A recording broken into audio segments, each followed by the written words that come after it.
I'm Christine from Open the Book team, and I'm going to bring another surprising story to you today from the Bible.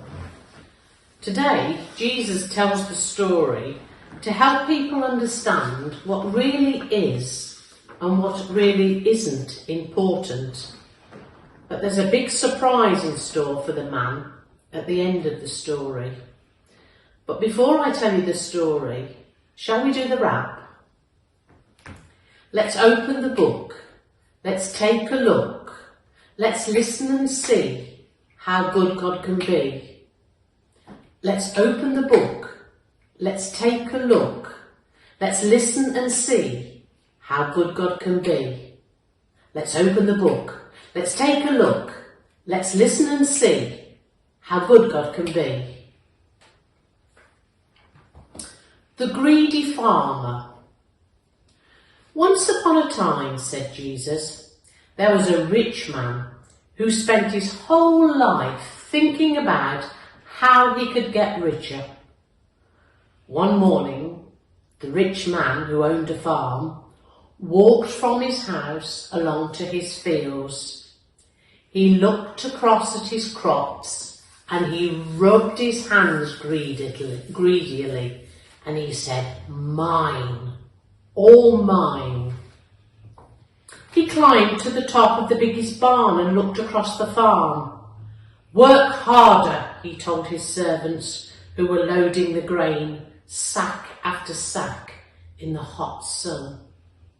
"I'm very rich," he said to himself, "but I'd like to be richer."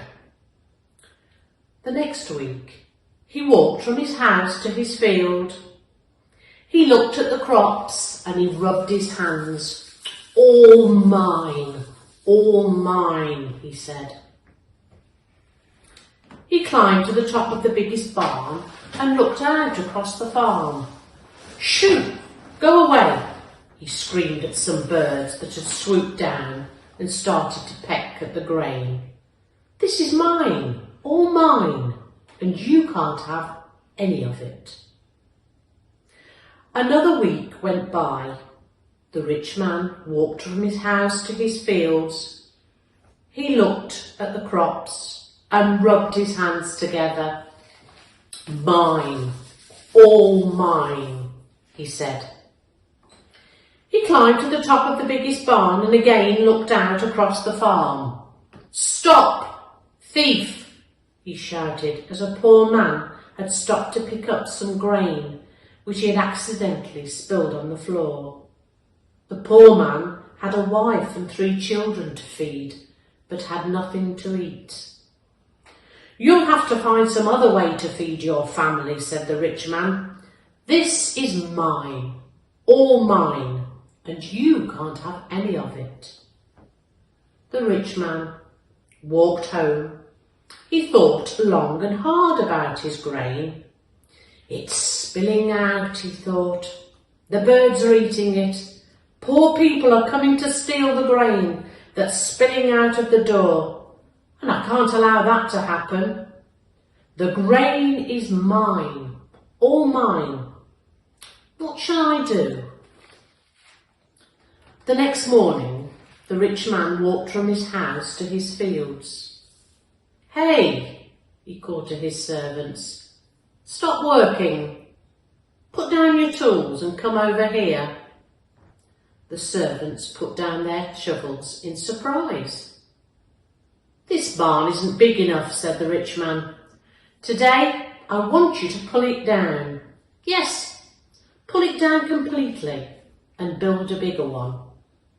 Oh, and when you've finished, you can start to build a second one. I have tons and tons of grain, and I'm going to store it all. Then I will sell it, and I'll be rich, rich beyond my wildest dreams." Day after day, the rich man went to his fields to watch the servants building his enormous barns. He made sure that no one came by to take as much as a handful of his precious grain. And at last the barns were finished. The rich man walked home. He thought long and hard about his life. I have so much that I'll never need to work again. In the morning, I'll go out, I'll buy myself some fine clothes, I'll order the best food and crates of the finest wine. I'm going to have a wonderful time spending all my money because it's mine, all mine. But that very night, the man died in his sleep. No one mourned. No one wept for the man who had all the riches in the world, but who kept them all for himself. As Jesus finished the story he was telling, he looked around. Don't be like the rich man. People like that can never please God. Being rich won't make you happy, and being selfish is always a bad choice in the end. Now that had a surprising end, didn't it?